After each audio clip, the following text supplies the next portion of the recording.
that our ego is not going to interfere here, that confusion is not going to interfere here, that is going to be kicked out. Doesn't matter if there's going to be one person in front of me or 1,000,000 people in front of me. It is going to be the same way, because that is the way of Sahib al-Saif, that is the way of Sultan al-Awliya, that is the way of Rasulullah alayhi salatu wasalam.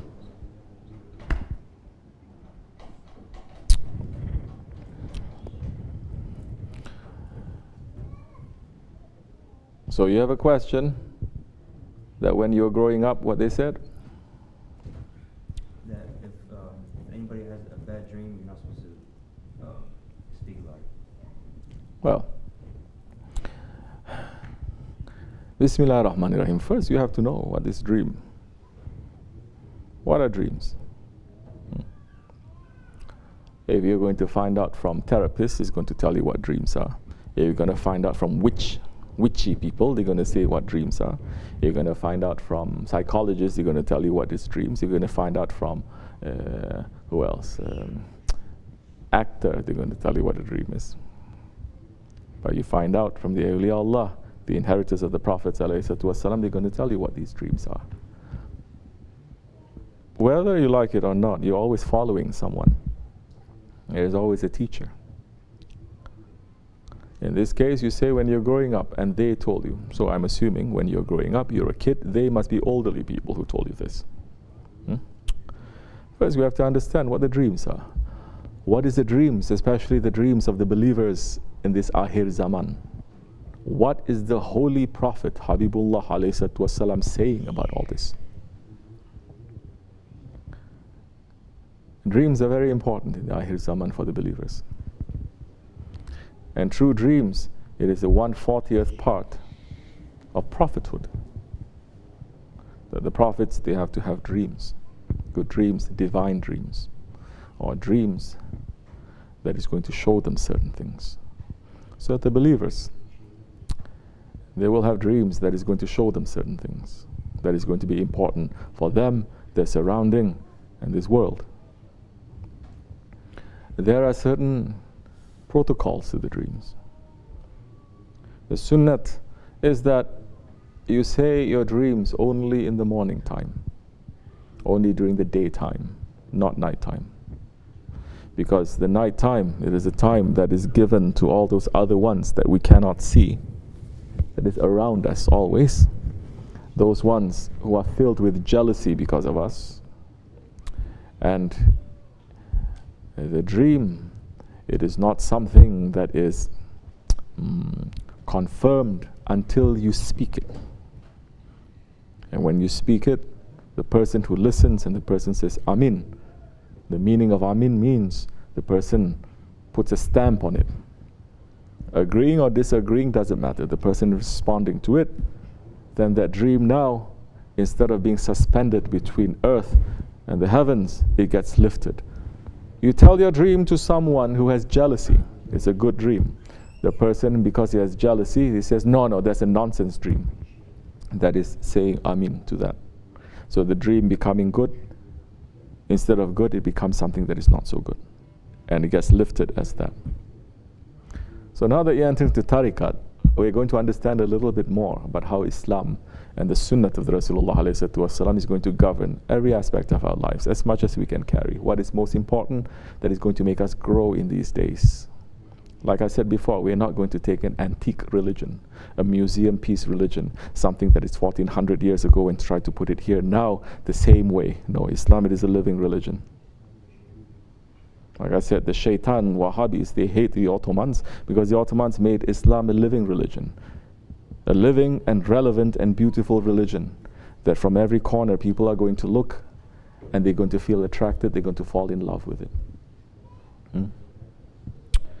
That with Islam, Europe was coming and they were accepting the way of the Prophet ﷺ because of the Islam that the Ottomans were showing and giving. And the Islam that the Ottomans were showing and giving, it is always resting on good manners, the most perfect manners, the most beautiful manners.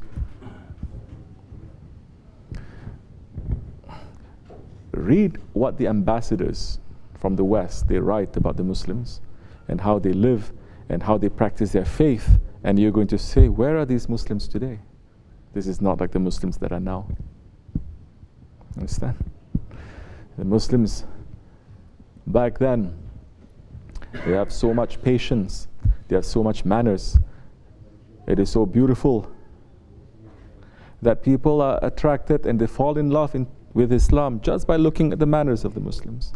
Just as the way that people today, when they look at the bad manners of a Muslim, the Muslim who does not have the manners of the Prophet, he may have the practices, but he doesn't have the manners, because his manners, he's taking it either from his ego or the shaitans outside. People are turned off by it. Understanding? So now, with the dreams that you have, it is important that you tell it to your shaykh. No one else. First.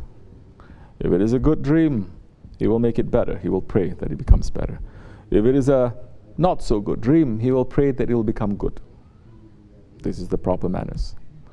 So anyone who hears a dream later, the proper manners for anyone who hears a dream is to say, MashaAllah, Hayrulsun, may it be good. It is not to give your own interpretation. You don't give interpretation to your dream yourself. Don't ask someone to give interpretation to your dream. If you dream something that is, you think it is good, don't go around bragging to people. Today, everyone is bragging and making a show. Oh, you know, I dream of Prophet, I dream of Prophet, I dream of this thing. Why are you showing off? Then the value of that dream falls. If you have a meeting with Obama, secret meeting with Obama, you think Obama will ever meet you again if you tell the whole village, well, you know what, I had a meeting with Obama yesterday? You think? None. Correct? So they're going to test out to see how much patience you have. Sometimes you look and it's a good dream, it may not be. So many people, they're dreaming of the Holy Prophet, we listen, we say there is a big warning to you. The Prophet himself coming to warn you is a very, very big thing. If you don't turn around, big smack is going to come to you. And a big smack came to them. But to them, in their minds, they think they are saints because they dream of Prophet. But you're not understanding why he came to you. Oh, just him coming, it is a blessing. Of course it is a blessing. But if you close the doors to that blessing, you're not going to get blessing, you're going to get a curse. Abu Jahl was in his presence for years. Abu Lahab was in his presence for years. All the mushriks, all the munafiqs were in the presence for years. Did they gain anything from his barakat? Nothing. Zero. Why? Because they close the doors, their heart. Understand? So you have something. Don't go around looking in books also. Don't go around Googling also. The Shaitan internet is one of the biggest fitna of these times. It is showing us how to live, and people are believing in it. They are getting very scared that people saying, we're going to put microchip in your skin, in your ear, in your eye, They say, oh, this is terrible, this is end of days. But they have their cell phone right next to them, 24 hours they're checking. Wake up, first thing they're going to check. Sleeping, last thing they're going to do is they're going to check. Check what? You're checking the hadith of the day. You're checking to see whether someone needs my help. You're checking to see which ayat is... No, you're checking for cat video. You know those cat videos? You're checking for nonsense thing. I'm not even going to talk about the dirty things that people check. And Muslims, first thing when we wake up, we're supposed to say shahadat. Last thing before we go to sleep, we're supposed to say shahadat. But all these living traditions, it is all lost. Once they make Islam to say Islam no longer life. Life is something else. Religion is something else. They make Islam into a religion. Put into a book, that's when you lose everything. You lose the strength. Tamam?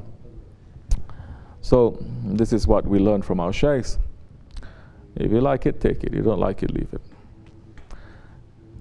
Assalamu alaikum wa rahmatullah. Say.